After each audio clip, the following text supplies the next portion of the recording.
Hello बच्चों। आज हम आगे शुरू करते हैं जहाँ पे कल हमने छोड़ा था। कल हमने सीख लिया था कि किन्हीं भी नंबर्स को नोटेशन में और न्यूमरेशन में कैसे लिखा जाता है, राइट। Six class. आज जो हम सीखेंगे सबसे पहले तो हम आज सीखेंगे कि किसी भी नंबर को एक्सपेंडेड फॉर्म में कैसे लिखते हैं। Expanded form.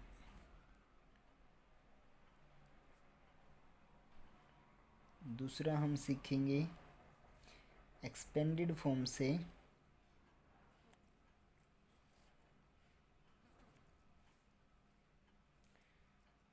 नंबर कैसे लिखा जाता है।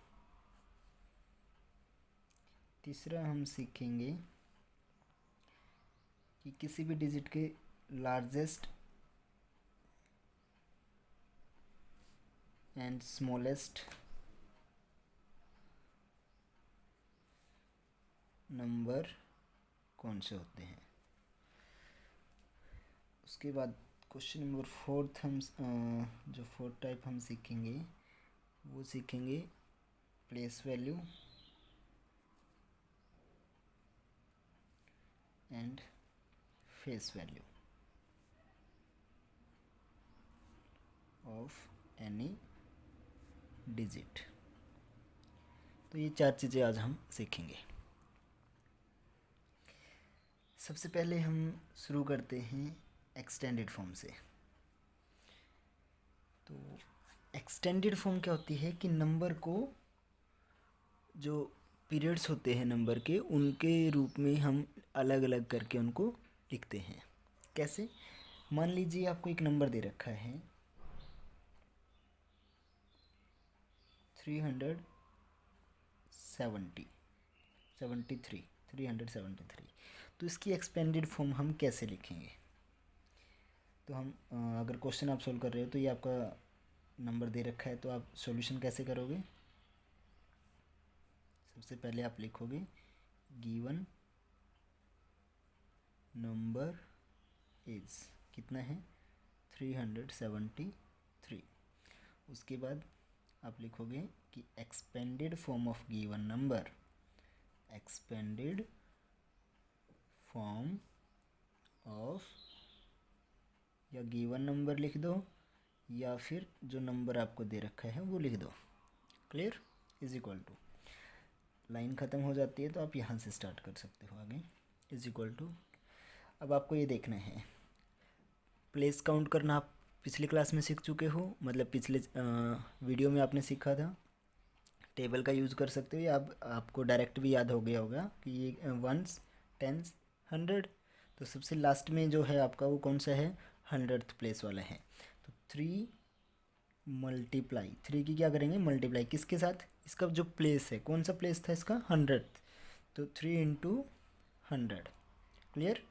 ब्रैकेट में इसको क्लोज कर दो प्लस। अब क्या उसके बाद क्या करना है आपको, प्लस का साइन रखना है। फिर नेक्स्ट 3 के बाद नेक्स्ट क्या है 7। तो 7 इंटू कितना, कौन से प्लेस पे है 10th प्लेस पे है तो 7 इंटू 10 प्लस उसके बाद नेक्स्ट कौन सा है 3 इंटू, अब ये कौन से प्लेस पे 1 के प्लेस पे है तो 1। तो ये हो गई आपकी expanded form of A number. Clear? चलो एक और एग्जांपल लेते हैं कि मान लो कि गिवन नंबर जो आपको दे रखा है, यहाँ पे आपका क्वेश्चन है, ये पहला था ये दूसरा है एग्जांपल। अब थोड़ा बड़ा नंबर हम लेते हैं।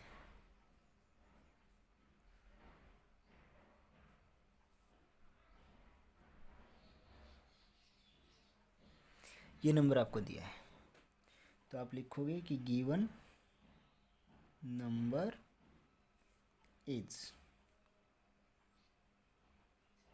क्या है 7,07,57,300। पढ़ना आप सीख चुके हो, कैसे पढ़ते हैं या कैसे इसको प्रोनाउंस बोला कैसे जाता है नंबर को। हम कल बताया था कि पहला जो कॉमा है उससे पहले वाले तो वंस वाले होते हैं। वंस में 3 कॉलम आपको बताए थे। उसके बाद क्या आता है 1000, फिर लाख, फिर करोड़। तो यानी कि आप डायरेक्ट कॉमास को देख कर के भी आप आइडिया लगा सकते हो कि ये करोड़ है या क्या है। पहला कॉमा के बाद जो आता है वो क्या है 1000 वाले होते हैं। 1000 वाले के बाद भी अगर कॉमा है तो फिर वो क्या है लाख है। और लाख के बाद भी अगर कॉमा के बाद कुछ लिखा है तो वो करोड़ है। तो गिवन नंबर इज़ दैट। तो अब expanded form of the given number, expanded form of given number is equal to, सबसे पहले देखो एक्सपेंडेड फॉर्म जब अब हम लिख रहे हैं तो आप इस बात का ध्यान रखना कि सबसे पहले जो है हम लेफ़्ट साइड से शुरू कर रहे हैं। लेफ़्ट साइड में सबसे पहले क्या है 7, ब्रैकेट स्टार्ट 7, और उसकी क्या करनी है हमें मल्टीप्लाई किसके साथ। अब ये देखना है कि इसके आगे हमें मल्टीप्लाई इसकी किसके साथ करनी है। तो ये प्लेस कौन सा है इसका करोड़ वाला, आप यहाँ से देख सकते हो वंस, टेंस, 100, 1000, 10,000, लाख, 10 लाख, करोड़। सो हम क्या करेंगे 7 इंटू करोड़, कितना कितने ज़ीरोज़ लगेंगे जितने इसके आगे डिजिट बचे हैं करोड़ के लिए 1 2 3 4 5 6 7। तो इसी हिसाब से आप डिजिट लगा दो, ज़ीरो लगा दो 1 2 3 4 5 6 7। क्लियर। उसके बाद अब देखो 7 का हो गया पहले डिजिट का। अब नेक्स्ट क्या है 0। तो अब आप क्या करेंगे प्लस का साइन रखोगे और इंटू 0 को भी आप लिखोगे। 0 इंटू मीन्स मल्टीप्लाई, 0 मल्टीप्लाई किसके साथ। अब यहाँ पर आपको ये जब आपको पता है कि करोड़ वाले प्लेस पे था तो ये कितने पे है 10 लाख वाले प्लेस पे है। तो इसके आगे कितनी ज़ीरो आ जाएंगी 6। वैसे भी यहाँ पर अगर 1 2 3 4 5 6 7 थी तो यहाँ पे कितनी आ जाएंगी 6। 1 2 3 4 5 6। क्लियर। इसी तरीके से आगे प्लस क्या है नेक्स्ट है 7 इंटू 7 की मल्टीप्लाई किसके साथ होने वाली है। अब 7 के आगे 7 कौन से प्लेस पे है लाख के प्लेस पे, तो यानी कि 50 1 2 3 4 5 7 इंटू लाख प्लस अब कितना है 5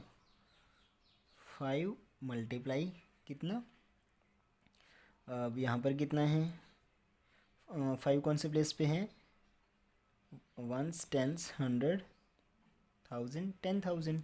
तो 5 के आगे हम क्या कर देंगे 10,000 लिख देंगे। क्लियर। प्लस नेक्स्ट क्या है 7 इंटू नेक्स्ट क्या है 7 कौन से प्लेस पे है 1000 वाले प्लेस पे, तो 7 इंटू 1000 प्लस नेक्स्ट क्या है 3 इंटू 100।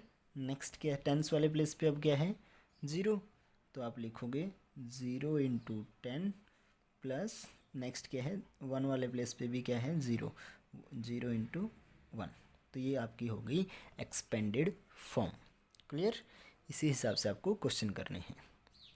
हाँ, जब आप अलग अलग पार्ट कर रहे होंगे क्वेश्चन का तो जैसे ही एक पार्ट ख़त्म होता है उसके बाद एक कम से कम एक लाइन आप खाली छोड़ोगे और उसके नेक्स्ट लाइन से आप अपना क्वेश्चन नेक्स्ट पार्ट जो है वो स्टार्ट करोगे। क्लियर। ये तो हो गया आपका एक्सपेंडेड फॉर्म में लिखना। अब हम सीखते हैं कि एक्सपेंडेड फॉर्म से नंबर में कैसे लिखा जाता है किसी भी एक्सपेंडेड फॉर्म जो भी आपको दे रखी है उसको हम कैसे करेंगे।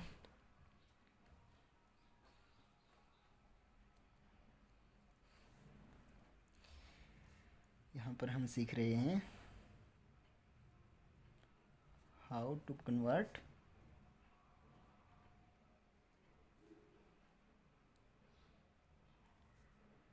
an expanded form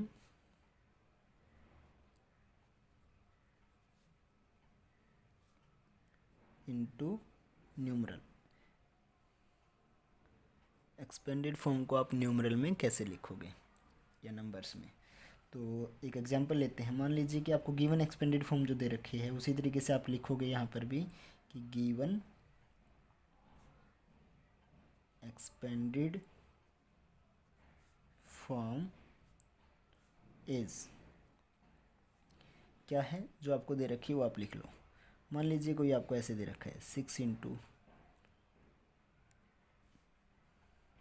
lakh plus 5 into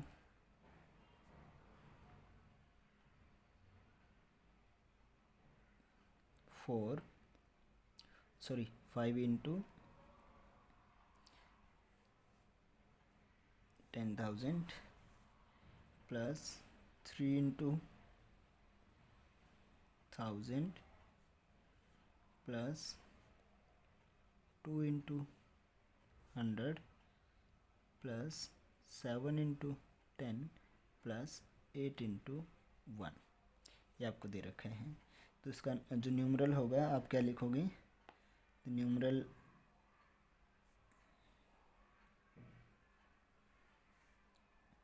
is, numeral क्या है आपका। अब यहाँ पे आप सबसे पहला जो डिजिट लिखोगे वो यहाँ पर जो भी आपको दिया है सबसे शुरुआत में, एक्सपेंडेड फॉर्म के शुरुआत में जो दिया है वही आप लिखोगे। अब आपको पता है कि 6 के आगे क्या दे रखा है, लैख दे रखा है। तो अगर 6 के आगे लैख दे रखा है तो लैख के बाद क्या आता है, उल्टा चल रहे हैं हम अभी लेफ़्ट से राइट की तरफ आ रहे हैं, तो लैख के बाद क्या आता है 1000। तो 1000 कौन सा आना चाहिए, 10,000 जो आपकी टेबल थी वहाँ पर, तो वहाँ पर आपका क्या आएगा 10,000। तो अगर लैख के बाद 10,000 दे रखा है तो आप डायरेक्ट सेकंड जो वैल्यू है वो यहाँ पर लिखोगे। उसके बाद 10,000 के बाद क्या आना चाहिए 1000।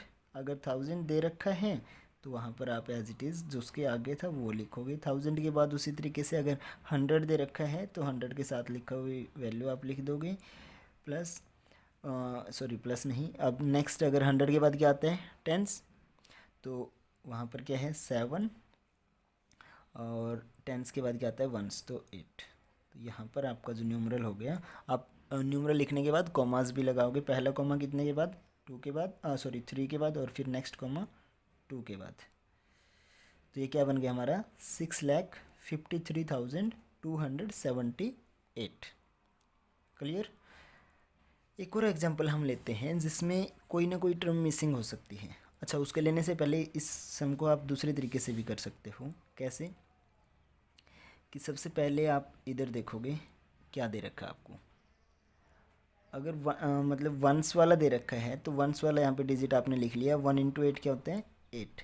नेक्स्ट फिर क्या है, वंस के बाद आपको पता है टेंस आता है, तो टेंस अगर है तो 7। अगर बाई चांस मान लीजिए 7 यहाँ पे 1 इंटू 8 के आगे सिर्फ ये वाला स्टेप दिया होता है, इसके बाद ये वाला, ये 1 इंटू 10 ना होता, यहाँ पे 7 इंटू 10 ना होता, तो उस केस में हम क्या करते हैं, हमें पता है कि वंस के बाद तो टेंस आना चाहिए था, और टेंस अगर मिस हो गया तो उसकी जगह पे क्या ऐड कर देते हैं, हम 0 लगा देते हैं यहाँ पे।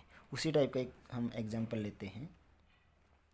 मान लीजिए आपको 3 into 10,000 plus 2 into 100 plus 5 into 1 इसका लिखना है। ये आपको कोई एक्सपेंडेड फॉर्म दे रखी है, तरीका यही रहेगा। Given expanded form fair copy में आप इस तरीके से करोगे।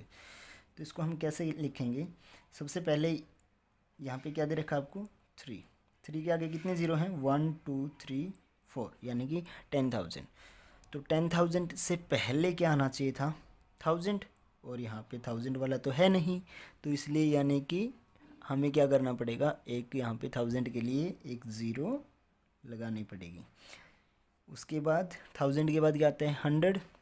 100 वाला दे रखा है, बिल्कुल दे रखा है, तो 100 के साथ जो नंबर मल्टीप्लाई में है वो आप लिख दोगे। 100 के बाद से पहले क्या आना चाहिए था टेंस। टेंस वाला फिर से मिसिंग है, नहीं दे रखा, तो उसके लिए भी एक और ज़ीरो। उसके बाद टेंस के बाद क्या आता है 5, तो वो आपको सॉरी टेंस के बाद 1 1, और वंस की मल्टीप्लिकेशन किसके साथ दिखा रखी है 5 के साथ, तो वो कितना आ जाएगा 5। क्लियर।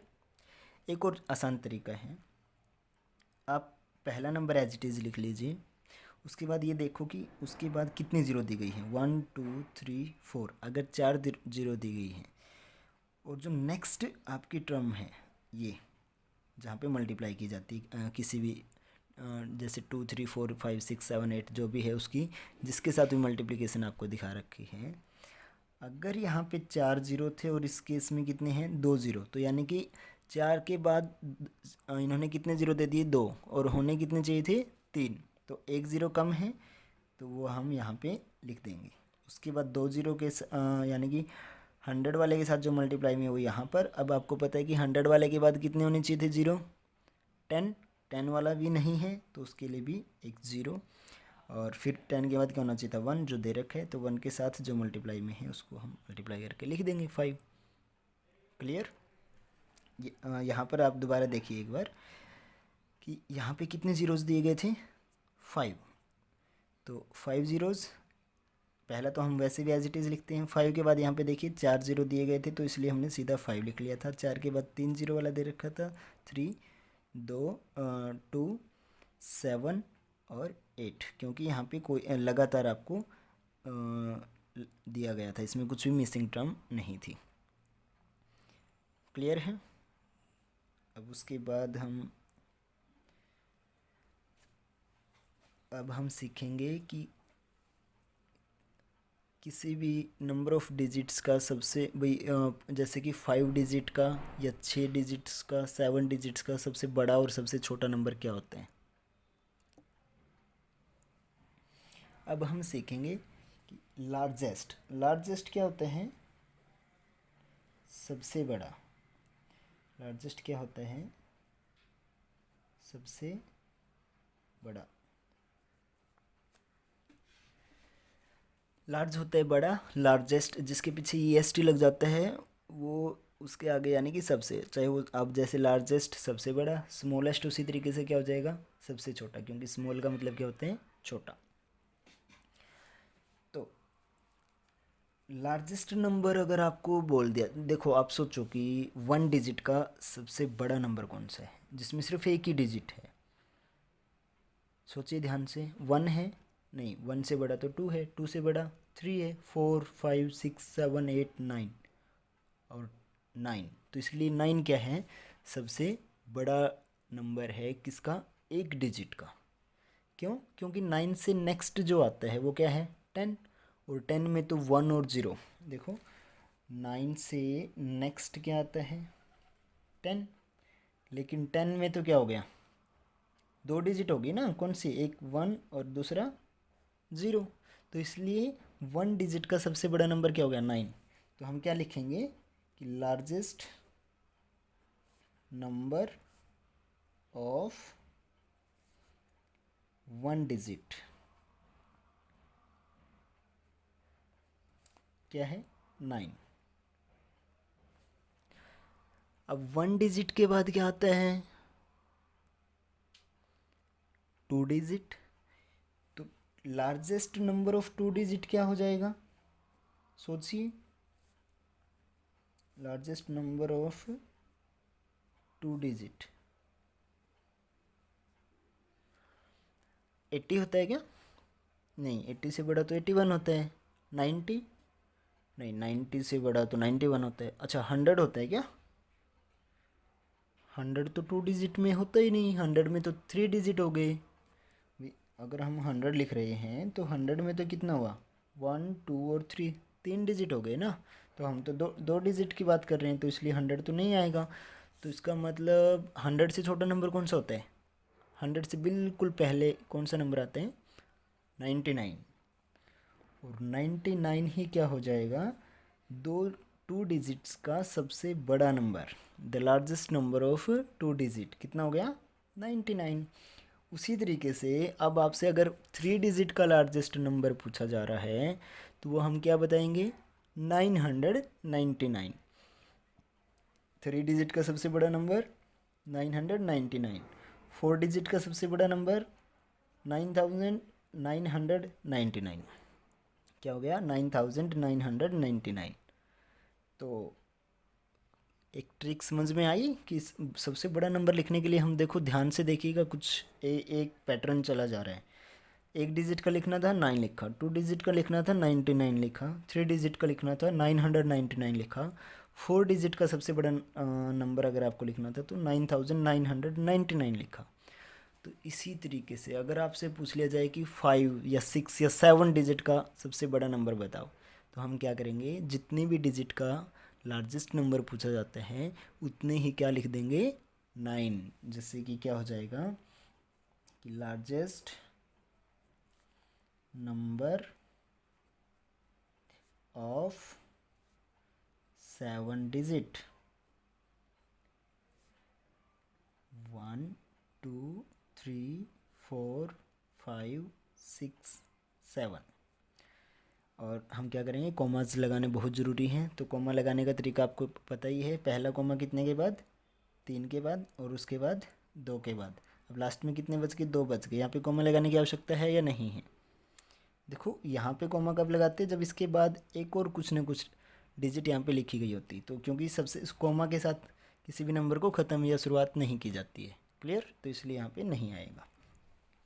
तो अब इसको अगर हम, ये नंबर है कौन सा वैसे, वंस वाला ये हो गया, पहला कॉमा से पहले वंस, फिर 1000, फिर लैक्स। तो 7 डिजिट का सबसे बड़ा नंबर क्या है, 99,99,999। क्लियर। तो यानी कि सबसे बड़ा नंबर अगर लिखना आपको, जितने भी डिजिट का पूछा जाए उतने ही क्या लिख दो, 9, और जहाँ पर कॉमा लगाने की आवश्यकता है वहाँ पर कॉमा लगा दो। क्लियर। अब हम चलते हैं स्मॉलेस्ट नंबर। स्मॉलेस्ट नंबर, जो भी जितने भी डिजिट का आपसे पूछा जाए कि इतने डिजिट का सबसे छोटा नंबर क्या है। तो 1 डिजिट का सबसे छोटा नंबर बताओ। सबसे पहले सबसे छोटा नंबर क्या होता है, 1 या 1 से भी छोटा कुछ होता है?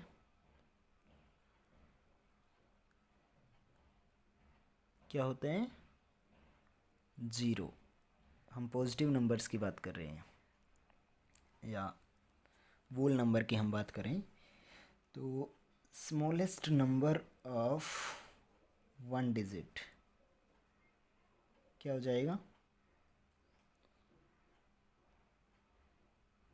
0। उसी तरीके से स्मॉलेस्ट नंबर ऑफ 2 डिजिट, क्या पिछले सम की तरह ही, जहाँ पे हमें लार्जेस्ट नंबर लिखना था 2 डिजिट का, जो 1 डिजिट का लार्जेस्ट था उसी को 2 बार लिख दिया था, तो वो 2 डिजिट का लार्जेस्ट हो गया था। उसी तरीके से यहाँ पे लिख सकते हैं क्या, अगर 2 0 लिख दें, 2 0 अगर हम लिख दें तो क्या वो 2 डिजिट का नंबर हो जाएगा? नहीं। अगर 0 आप चाहे 1 लिखो या 2 लिखो या 3 या 4, सिर्फ 0 ही अगर लिखे हैं तो उसकी वैल्यू कितनी रहती है, 0। तो उसको हम 2 डिजिट का नंबर काउंट नहीं कर सकते। तो 2 डिजिट का सबसे जो छोटा नंबर होता है वो क्या होने वाला है, सबसे पहले आप 1 लिखें। देखो 1 डिजिट का तो 0 है, उसके बाद 2 डिजिट का सबसे छोटा जो नंबर है वो क्या है, सबसे पहले हमें क्या लिखना है, 1। अब उसके बाद जितनी भी डिजिट का पूछा गया है उसके हिसाब से 0 लगा दो। अब 2 डिजिट का पूछा है तो पीछे एक 0 लगा दो।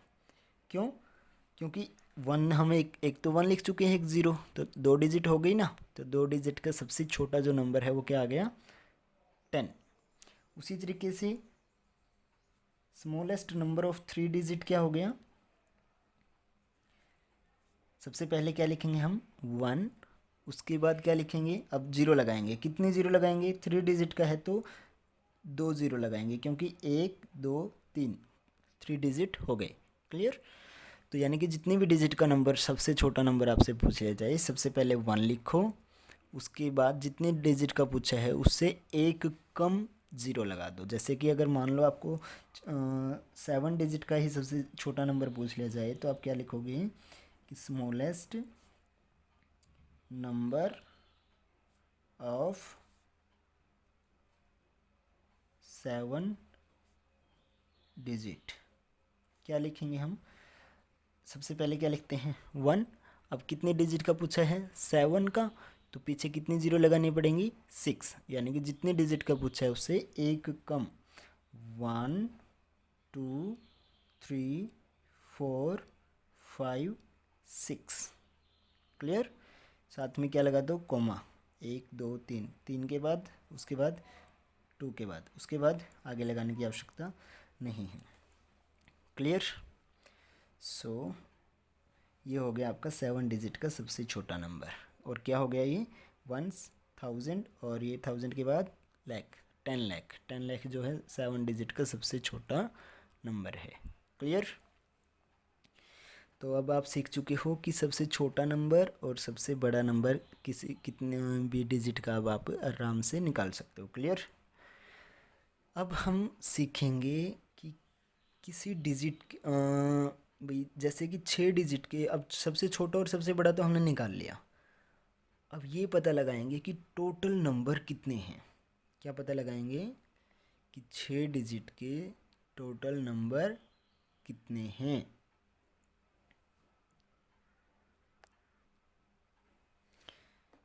अब हम निकालना सीखेंगे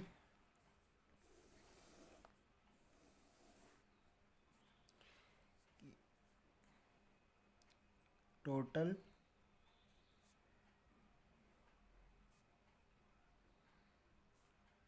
number of 4 digit, 5 digit, 6 digit, या जितना भी आपसे बोल दिया जाए कि 5 डिजिट के टोटल नंबर बताओ, या 4 डिजिट के टोटल नंबर बताओ, या 6 डिजिट के टोटल नंबर बताओ।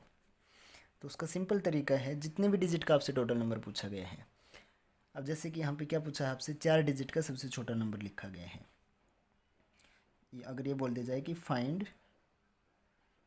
टोटल नंबर ऑफ 4 डिजिट, या फिर आपसे बोल दिया जाए कि how many 4 digit number are there in all, कि भाई यहाँ पर 4 डिजिट के टोटल कितने नंबर हैं। हाउ मैनी का मतलब होता है कितने भाई, और टोटल यानी कि सभी के सभी, एट ऑल। सो 4 डिजिट का अगर आपसे पूछा है तो आप क्या करोगे? सबसे पहले 4 डिजिट का सबसे बड़ा नंबर लिखोगे, और उसको लिखोगे ऐसे कि लार्जेस्ट 4 डिजिट नंबर। 4 डिजिट का सबसे बड़ा नंबर क्या है? अभी आपने सीखा था सबसे बड़ा लिखना है तो कितने, जितने भी डिजिट का लिखना है उतने क्या लगाने हैं हमें? 9। बहुत साफ साफ खुला खुला लिखोगे आप इस क्वेश्चन में खासकर। उसके बाद जो जितने डिजिट का आपको टोटल नंबर पूछे हैं उसका लार्जेस्ट लिख लिया है, लार्जेस्ट के बाद स्मॉलेस्ट लिखो कि स्मॉलेस्ट 4 डिजिट नंबर। और ये इस तरीके से आप नहीं करोगे फेयर कॉपी में, आप इसको कंप्लीट लिखोगे smallest 4 digits number is equal to be. 4 digit का सबसे स्मॉलेस्ट नंबर क्या है? सबसे स्मॉलेस्ट नंबर लिखने का तरीका क्या था? सबसे पहले क्या लिखो? 1। उसके बाद कितनी ज़ीरोज़? जितने डिजिट का पूछा है उससे एक कम। कितने डिजिट का पूछा है? 4 का, तो 4 से एक कम कितना होते हैं? 3, तो यानी कि 1 के आगे 3 ज़ीरोज़। क्लियर? तो अब हमें क्या बताना है? Number of all 4 digit number, right? तो हम क्या बताएंगे? Number of all 4 digit number. हम क्या निकाल रहे हैं? Number of all 4 digit numbers. Number of all 4 digit number का मतलब क्या हुआ? कि 4 डिजिट के सभी नंबर। उसका एक फॉर्मूला है सिंपल, आपको क्या करना है? जो यहाँ निकाल रहे हैं हम, जो आपको क्या था? लार्जेस्ट नंबर और स्मॉलेस्ट नंबर लिखे हैं ना अभी इसी क्वेश्चन के लिए पीछे। 4 डिजिट का लार्जेस्ट भी और 4 डिजिट का स्मॉलेस्ट भी। तो टोटल नंबर निकालने का कितने किन्हीं भी डिजिट के लिए क्या फॉर्मूला होता है? सबसे पहले क्या लिखो, लार्जेस्ट नंबर उसी डिजिट का, क्लियर, माइनस स्मॉलेस्ट नंबर उतने ही डिजिट का लिख लिया, ब्रैकेट क्लोज, प्लस 1। तो ये आपका सिंपल तरीका है, क्लियर। तो अब हम क्या करेंगे, इसको सोल्व करेंगे। तो हमने देखो क्या लिखा था, 4 डिजिट का सबसे टोटल नंबर निकालने के लिए कि कितने नंबर होते हैं 4 डिजिट्स के टोटल। सबसे पहले उसका लार्जेस्ट नंबर लिखा, उसके बाद उसका स्मॉलेस्ट नंबर लिखा, फिर हम लिखेंगे कि number of all 4 digit numbers. यहाँ पे 4 क्यों लिखा, क्योंकि हमसे 4 का पूछा था। अगर 5 का पूछा होता तो हम 5 का ही लार्जेस्ट और 5 का ही स्मॉलेस्ट निकालते। क्लियर, फॉर्मूला हर बार यही रहने वाला है। शुरू में क्या लिखेंगे हम, largest number minus smallest number जितने भी डिजिट का पूछा गया है, ब्रैकेट क्लोज, प्लस 1। ये आपका टोटल नंबर्स निकालने का फॉर्मूला है। तो अब हम ब्रैकेट को सोल्व जब आप करोगे तो 9 माइनस 0 0, 9 माइनस 0 0, यहाँ पे हमने 5 डिजिट का लिख दिया, सॉरी ये 0 नहीं आएगी, 4 डिजिट का ही रखना है। तो 9 माइनस 0 9, और 9 माइनस 0 9, 9 माइनस 0 9, और 9 माइनस 1 कितना हो गया 8, प्लस 1। अब आप इसमें 1 ऐड कर दो, 1 एंड 9 0, यानी कि 10 हो गया, 1 कैरी। तो ये आपका आंसर आ गया। 4 डिजिट के टोटल नंबर कितने होते हैं, 9000 ऐसे नंबर हैं जो 4 डिजिट के हैं टोटल। क्लियर। आप ये जो सब्ट्रैक्शन है कॉलम वाइज लिखकर भी कर सकते हो, या रफ साइड में आप अलग से करके यहाँ पे डायरेक्ट आंसर लिख देना। क्लियर हुआ।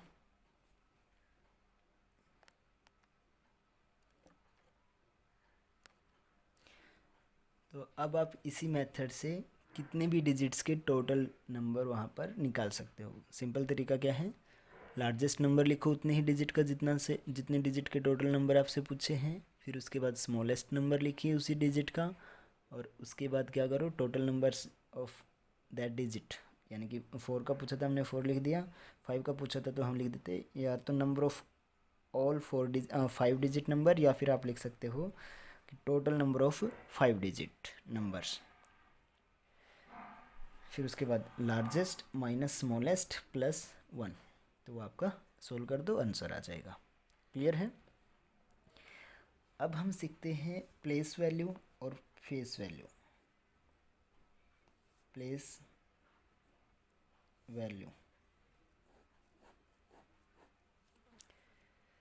तो प्लेस वैल्यू क्या होती है, जैसे कि हमारे पास एक नंबर है 2 3 4 5 6 7 8।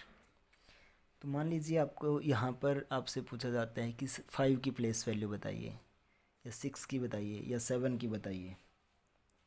चलो हम सभी डिजिट्स की निकाल लेते हैं। 8 कौन सी डिजिट है, सबसे पहले कौन से प्लेस पे है, फर्स्ट प्लेस पे। तो हम क्या लिखेंगे 8 इंटू 1, ये इसकी क्या है प्लेस वैल्यू। तो 8 की प्लेस वैल्यू क्या है यहाँ पर 8। 7 कौन से प्लेस पे है यहाँ पे, वंस, टेंस, 100, 1000, 10,000, लाख, 10 लाख। तो 7 कौन से प्लेस पे है, टेंस प्लेस पे है, तो 7 इंटू 10 कितने हो गए 70। 6 कौन से प्लेस पे है, 6 इंटू 100 प्लेस पे है, तो 6 इंटू 100 कितना हो गया 600। उसी तरीके से 5 कौन से प्लेस पे है 1000, तो 5 की क्या हो जाएगी 5 इंटू 1000, तो कितना हो गया 5000। नेक्स्ट 4 कौन से प्लेस पे है 10,000, तो 4 इंटू 10,000 इज इक्वल टू 40,000। उसके बाद 3 कौन से प्लेस पे है? लाख, तो 3 इंटू लाख,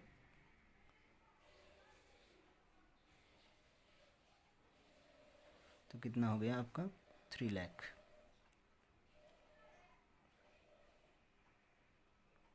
और 2 कौन से प्लेस पे है? 10 लाख वाले प्लेस पे है, तो क्या हो जाएगा? 2 इंटू 10 लाख,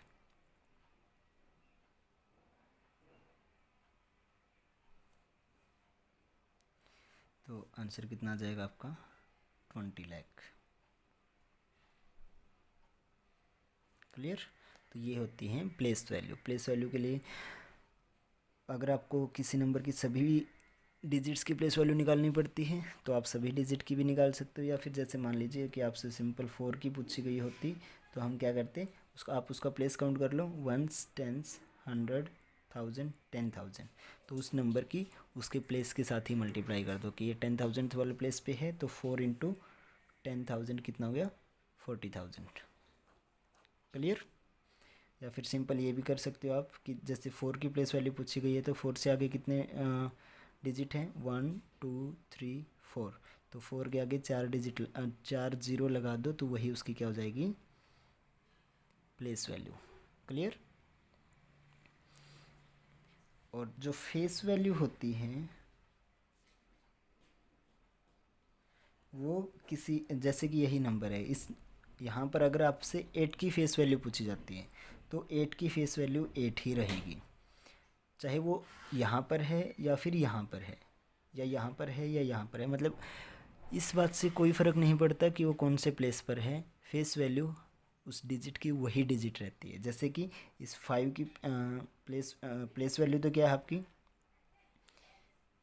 500, सॉरी 5,000, लेकिन जो फेस वैल्यू रहने वाली है वो क्या रहने वाली है? एज इट इज़, यानी कि 5 की फेस वैल्यू 5, 6 की फेस वैल्यू 6, 2 की फेस वैल्यू 2, तो यानी कि फेस वैल्यू, ये देखो ये प्लेस वैल्यू है, ये फेस वैल्यू है, फेस वैल्यू वही रहती है, यानी कि जो है नंबर वही खुद।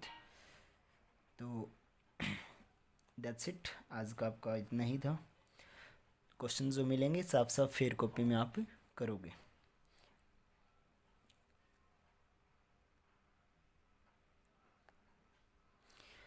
ये जो प्लेस वैल्यू और फेस वैल्यू जो हैं इनके बेस पे आपसे क्वेश्चन पूछे जा सकते हैं कुछ इस तरीके से कि मान लीजिए ये क्वेश्चन पूछ लिया जाए, आपको एक नंबर दे दिया गया है 2 3 4 5 7 8 7, ये कोई आपको नंबर दे दिया गया है और आपसे पूछ लिया गया है कि find the difference between, difference मतलब आपको सब्ट्रैक्ट करना पड़ेगा, बिटवीन किन के बीच में? Find the difference between place value of 2 7, 2 7 मतलब कि 2 7 है ना यहाँ पर, एक ये वाला और एक ये वाला, यानी कि इन दोनों की प्लेस वैल्यू में डिफरेंस बताना है। तो आप क्या करोगे? सबसे पहले इस 7 की क्या लिखोगे? प्लेस वैल्यू, तो आप क्या लिखोगे कि प्लेस वैल्यू ऑफ 7 एट मतलब जहाँ पर, कहाँ पर है ये? वंस के प्लेस पे है ना, एट वंस प्लेस, जो भाई वंस प्लेस पर है उसकी प्लेस वैल्यू क्या होती है वैसे भी? 7 इंटू 1, वंस के प्लेस पे। तो नेक्स्ट क्या लिखोगे? प्लेस वैल्यू ऑफ 7, दूसरा 7 कहाँ पर है?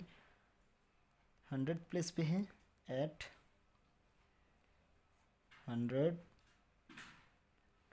प्लेस, तो वो कितनी हो जाएगी? 7 इंटू 100, जो अब प्लेस वैल्यू तो आप निकालना आप सीख ही चुके हो, तो ये कितना हो गया? 700। तो यहाँ पे आपको निकालना क्या है? डिफरेंस, तो लिख दो सो डिफरेंस, तो इसलिए डिफरेंस क्या हो जाएगा? डिफरेंस हम क्या करेंगे? बड़ी वैल्यू में से छोटी वाली वैल्यू हम निकालेंगे, 7 इंटू 1 हो गया 7, तो ये कितना आ जाएगा? 700 माइनस 7, 0 माइनस 7, यानी कि 0 में से 7 माइनस नहीं हो सकता, तो 10 माइनस 7 कितना हो गया? 3, यहाँ पे बचा 9 और यहाँ पर बचा 6, तो 693। क्लियर? इसी तरीके से क्वेश्चन ये भी आ सकता है कि find the difference between place value and face value of 2। तो वहाँ पर आपको देखना है कि प्लेस वैल्यू अलग से लिखनी है 2 की और फेस वैल्यू अलग से लिखनी है। फिर जो बड़ी है उसमें से छोटे वाला आप माइनस कर दोगे तो वही आपका डिफरेंस आ जाएगा। बाय बाय बच्चों।